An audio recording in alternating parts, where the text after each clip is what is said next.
Hello everyone. আজকে সরস্বতী পূজার পরের দিন। আর আজকে আমি একটা বান্ধবীর সাথে একটু বেরোবো, মানে আমরা স্কুলে যাব শাড়ি টাড়ি। চলো তাহলে রেডি হয়ে দেখা হচ্ছে। শাড়িটা পরে নি তাড়াতাড়ি করে। হয়ে গেছি রেডি।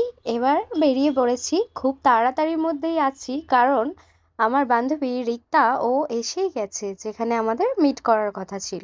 আমাদের বেরোনোর কথা ছিল 11টায়, আর আমরা বেরোচ্ছি 12টার সময়। আর আমরা এখন যাচ্ছি প্রাইমারি স্কুলে। আর যেতে এই রাস্তার সামনে এই ঠাকুরটা এসেছিল, আরও একটা ছিল এই ঠাকুরটা। আর তারপর এটা হলো আমাদের প্রাইমারি স্কুলের ঠাকুর। এখান থেকে আমরা চলে যাব আমাদের গার্লসে, মানে আমাদের হাই স্কুলে।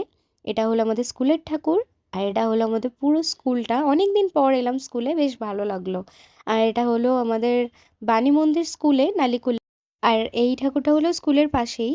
ওটাও তাহলে আজকে এখানেই শেষ করছি। ভালো থাকবে, সুস্থ থাকবে, আর ভিডিওটা ভালো লাগলে একটা লাইক করে দেবে।